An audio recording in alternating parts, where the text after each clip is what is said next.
Kas see on perfektsionism või kaassõltuvus? Loeme lähemalt. Perfektsionisti ja kaassõltlase ühised jooned on madal enesehinnang, kontrollivajadus ja eitamine.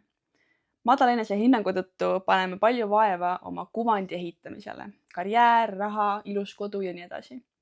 Võiks eeldada, et saavutustele pühendunud inimestel on väga kõrge enesehinnang, kuid tegelikult näevad nii kaassõltlased kui perfektsionistid tohutult vaeva, et tõestada oma väärtust, sest sügaval sisimas tunnevad nad ennast ebapiisava ja ebapädevana.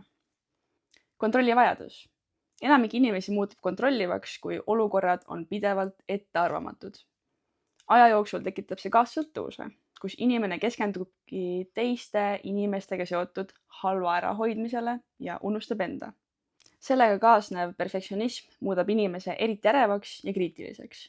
Eksimusi ja vigu elatakse väga valusalt üle. Ja kolmandaks, eitamine. Probleemide ignoreerimine ja vähendamine on tegelikult endale valetamine.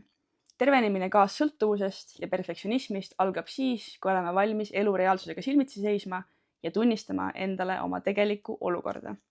See on valus protsess, kuid see annab võimaluse teha enda ja laste suhtes hoolivaid valikuid. Pia Melody raamat Kaassõltuvus räägib, miks kaassõltuvus tekib, kuidas see igapäevaelus väljendub ja kuidas sellest vabaneda. Tutvu raamatuga kirjastuse Väikevanker e-poes print.ee.